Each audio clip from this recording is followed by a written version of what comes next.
अवधूत चिंतन श्री गुरुदेव दत्त श्री स्वामी समर्थ। नमस्कार, तुम्हा सर्वांचं आपल्या स्वामी शक्ती या चॅनलमध्ये मनापासून स्वागत आहे। मग बघा, आजच्या व्हिडिओमध्ये मी तुम्हाला एक अत्यंत उपयुक्त असणारी माहिती देणार आहे। खरं तर आपण सकाळी उठल्यानंतर सगळ्यात पहिले काय करतो तर देवघराच्या समोर एक दिवा लावतो। आपण दीपदान म्हणजे दिवा लावतो, अग्नी प्रज्वलित करतो आणि त्यानंतर आपण दिवसभरातील कामांची सुरुवात करतो। कुठलेही शुभ काम असेल, कुठलीही पूजा असेल, सत्यनारायण असेल, कळश पूजन असेल, काहीही शुभ असेल, सगळ्यात पहिले आपण दिवा लावतो, अग्नी प्रज्वलित करतो आणि अग्नीच्या सहाय्याने आपण ती सेवा पूर्णत्वास नेतो। एखाद्या ठिकाणी 13व्याचा कार्यक्रम असेल, वर्षश्राद्ध असेल किंवा घरातील एखादा व्यक्ती मृत जरी पावला असेल तर तिथेही आपण सगळ्यात पहिले दिवाच लावतो।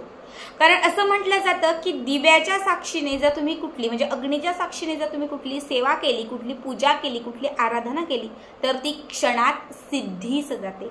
आणि कुठलीही सेवा सिद्धीस जाण्यासाठी अग्नी प्रज्वलित असणे खूप महत्त्वाचे असते। त्यामुळे आपल्या हिंदू संस्कृतीमध्ये या दिव्याचं महत्त्व हे विशेष आहे। पण बऱ्याच वेळा काय होतं की आपण खूप उपासना करतो, सगळ्या गोष्टी करतो, तरीही आयुष्यामध्ये दोष लागतात, अडथळे येतात, संकट येतात। ही संकट अडथळे कशाने येतात तर तुम्ही ज्या चांगल्या गोष्टी करायला जाता तर त्या चांगल्या गोष्टी करत असताना तुम्ही स्वतःला दोष लावून घेता।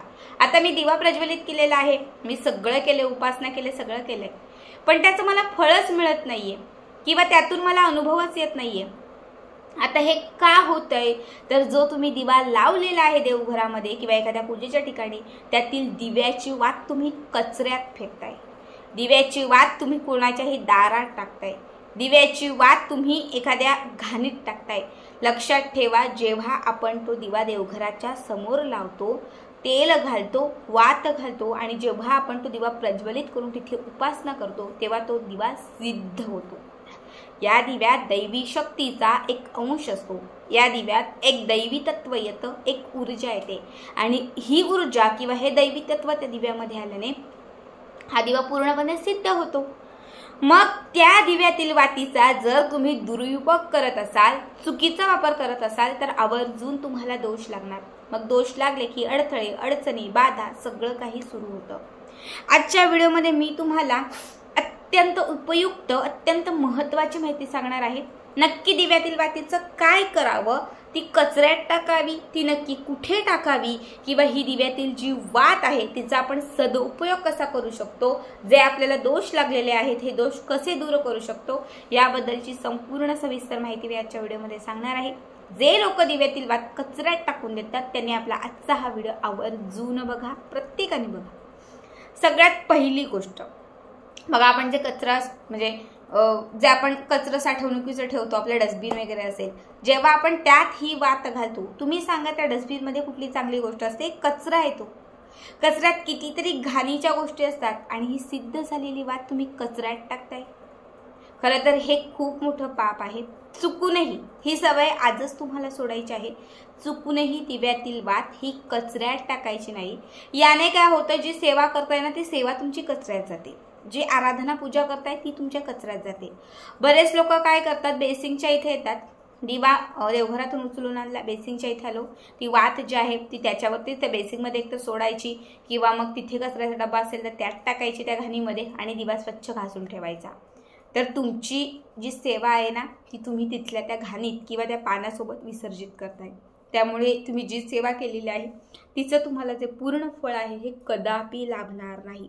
बरीच लोक अशी करतात की ह्या वाती एकत्रित गोळा करतात, साठवून ठेवतात, एखाद्या डब्यामध्ये वगैरे साठवून ठेवतात आणि घंटागाडी येते बघा कचऱ्याची, तर त्या घंटागाडीमध्ये जे आपण कचरा घाण निर्माल्य टाकतो तर त्यामध्ये ते टाकून देतात। आता तुम्ही सांगा, ती घंटागाडी असते, त्यामध्ये कुणाला म्हणजे प्रत्येकाचा कचरा वेगळा असतो, कुणाला पिरियडचं असेल, कुणाचं मांसाहारचं काय म्हणजे काहीही असू शकतं आणि त्यात जेव्हा तुम्ही सिद्ध झालेल्या ह्या वाती टाकता तर त्याचा खूप जास्त वाईट परिणाम तुमच्या आयुष्यात घडू शकतो। त्यामुळे चुकूनही आपल्याला वाती कधीच कचऱ्यात टाकायची नाही, फेकून द्यायची नाही, कोणाच्या दारात टाकायची नाही, घराच्या बाहेर सोडायची नाही, पाण्यात टाकायची नाही, कुठल्याही गटारात टाकायची नाही। ह्या कुठल्याच गोष्टी तुम्हाला आजपासून अजिबात करायच्या नाहीत। तर सगळ्यात पहिली टिप्स किंवा पहिला उपाय सांगते, देवघराच्या वाती असतात, आता समजा मी आज सकाळ संध्याकाळ जो दिवा लावलेला आहे, दिवसभराच्या 2 किंवा 1, कुणी 1 लावतं कुणी 2 लावतं, तुमच्या 2 वाती असतील किंवा 1 वात असेल, ज्या काय असेल त्या 2ही वाती तुम्हाला काढायच्या आहेत. आता समजा सकाळी मी दिवा लावलाय, संध्याकाळी मी जर पुन्हा वेगळा दिवा लावणार असेल किंवा त्याच दिव्यात जर नवीन वात घालणार असेल तर सकाळची आणि संध्याकाळची अशा 2ही वाती तुम्हाला त्याच्या दुसऱ्या दिवशी दिव्यातून बाहेर काढायच्या आहेत. म्हणजे 1 वात तुम्ही संध्याकाळी काढणार आणि 1 वात तुम्ही दुसऱ्या दिवशी काढणार. तर तुम्हाला काय करायचं, जेव्हा तुम्ही त्या दिव्यातून ती वात बाहेर काढाल, देवघराच्या समोर तुम्ही दिवा लावाल, उदबत्ती लावाल, तर त्याच क्षणात एक मातीची पणती घ्यायची, ती जी वात असेल ती वात त्या पणतीमध्ये घालायची, वरती 2 ते 4 कापराच्या वड्या ठेवायच्या, कापूर प्रज्वलित करायचा आणि ही जी वात आहे ती कापरासोबत पेटवायची. पूर्ण वात कापरासोबत पेटवायची घराच्या मुख्य उंबरठ्याच्या समोर.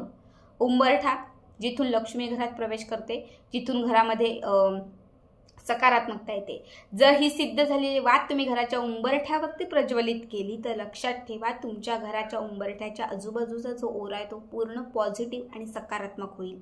ही सिद्ध वात तिथे प्रज्वलित होऊन त्याचा धूर जर तिथे झाला तर घरातील अवलक्ष्मी आणि नकारात्मक शक्ती घराच्या बाहेर जाईल. हे दररोज करू शकता. दररोज आता वात काढली, दिवा लावला, स्वच्छ सुंदर सगळं केलं की ती जुनी वात आहे ती कापरासोबत प्रज्वलित करायची. त्यानंतरची दुसरा उपाय, दुसरी गोष्ट तुम्हाला काय करायचं आहे, तुम्ही ज्या वाती देवघरामध्ये दिव्यामध्ये घालता तर तुम्ही एक डब्बी ठेवा, छोटीशी डब्बी ठेवा किंवा एखादं छोटंसं भांडं ठेवा, त्याच्यामध्ये दररोज वाती काढा. ठीक आहे. 15 दिवस, 16 दिवस, 21 दिवस, 20 दिवस, म्हणजे जेवढे दिवस तुम्हाला त्या वाती त्यामध्ये साठवायच्या तेवढ्या दिवस त्या वाती तेवढ्या दिवस तुम्हाला त्या वाती ज्या आहेत त्या तुम्हाला त्या भांड्यामध्ये साठवायच्या आहेत. आणि त्याच्यानंतर एकत्रित ह्या सगळ्या वाती ज्या आहेत ह्या तुम्हाला एका झाडाच्या पानात घ्यायच्या आहेत. झाडाचं पान, घराच्या बाजूला कुठलंही झाडाचं पान असेल, औदुंबराचं असेल, आंब्याचं पान असेल किंवा मग मोठ्या एखाद्या झाडाचं कुठलं पान असेल, वडाचं असेल, पिंपळाचं असेल, जे कुठलं झाडाचं पान असेल ते तुम्हाला घ्यायचं आहे आणि त्या पानामध्ये ह्या सगळ्या वाती घालायच्या आहेत.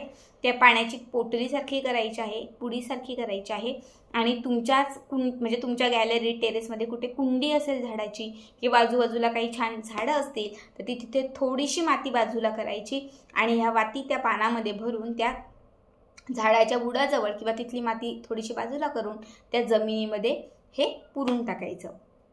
याने काय होईल तर तुमच्या घराच्या अवतीभोवती सकारात्मक ऊर्जेचा वावर राहील.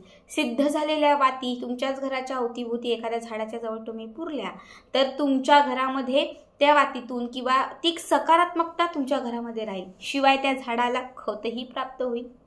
यानंतरची तिसरी गोष्ट म्हणजे तिसरा उपाय, जर तुम्ही सकाळ, दुपार, संध्याकाळ 3 टाइम दिवा लावताय किंवा तुम्ही 1 टाइम दिवा लावताय किंवा तुम्ही एकच वात 5-5 दिवस, बरीचशी अशी लोक आहेत की एकच वात म्हणजे अखंड ज्योत 8-8 दिवस पण ठेवतात.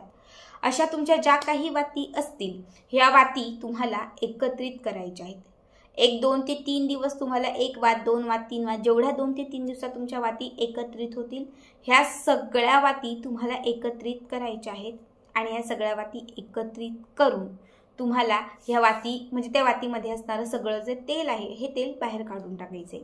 हे तेल तुम्ही झाडाच्या तिथे एक सोडू शकता किंवा मग एखादं भांडं घ्या, त्या भांड्यामध्ये तुम्ही हे करा आणि पूर्ण हे तेल तुम्हाला त्याच्यामध्ये सोडायचं आहे. याचा पूर्ण एक कापूस तुम्हाला करायचा आहे.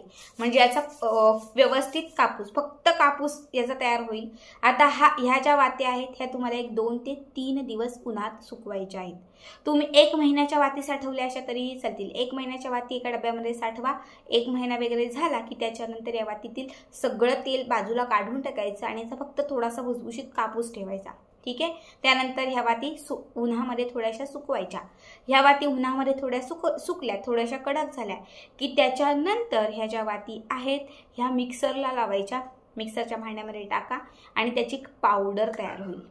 मिक्सरमध्ये जशा तुम्ही ह्या वाती टाकाल तशी त्याची पावडर तयार होईल किंवा त्याची एक पेस्ट तयार होईल जी जाडसर असेल. जेव्हा तुम्ही घरामध्ये कापूर जाळाल तर प्रत्येक वेळी कापूर जाळत असताना थोडीशी ही वातींची पावडर त्यावरती घालायची. याने तो कापूरही व्यवस्थित प्रज्वलित होईल आणि जेव्हा सिद्ध झालेल्या ह्या वातींची पावडर तुम्ही त्यावरती घालाल तेव्हा तुमच्या घरात दुपटीने ऊर्जा निर्माण होईल.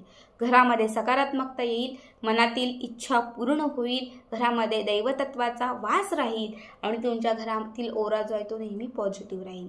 बघा, ज्यांनी अखंड ज्योत आता नवरात्रीत लावली होती आणि ज्यांची अर्धी वात जळलेली आहे, अर्धी वात शिल्लक राहिलेली आहे, तर त्यांनी काय करायचं आहे, राहिलेली जी अर्धी वात शिल्लक राहिलेली आहे ती एखाद्या कापराबरोबर 1-2 कापूर घ्या, कापरासोबत राहिलेली वात प्रज्वलित करा आणि पूर्ण तिची राख करा.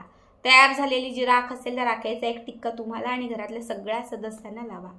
कारण ही 9 दिवस अभिमंत्रित केलेली वात आहे, सिद्ध झालेली वात आहे, यामध्ये माता लक्ष्मीचा वास आहे. आणि जेव्हा तुम्ही कापरासोबत जाळून ही विभूती जेव्हा कपाळाला लावाल ना, तुमचं भाग्य चमकेल, भाग्य बदलेल, लक्ष्मीचा वास राहील, तुमच्या घरामध्ये अखंड माता लक्ष्मी जागृत राहील. तर या पद्धतीने तुम्हाला या गोष्टी करायच्या आहेत. आजचा हा व्हिडिओ तुम्हाला कसा वाटला कमेंट करा. लक्षात ठेवा, पुन्हा एकदा सांगते, अजिबात दिव्यातील वाती फेकून द्यायच्या नाहीत. ज्या ज्या गोष्टी तुम्हाला मी सांगितलेल्या आहेत त्या पद्धतीने करा. एकतर झाडाजवळ तुम्ही पुरू शकतात, त्याची पावडर बनवू शकतात, किंवा मग जसं मी मगाशीच तुम्हाला सांगितलं की कापरासोबत तुम्ही प्रज्वलित करू शकता.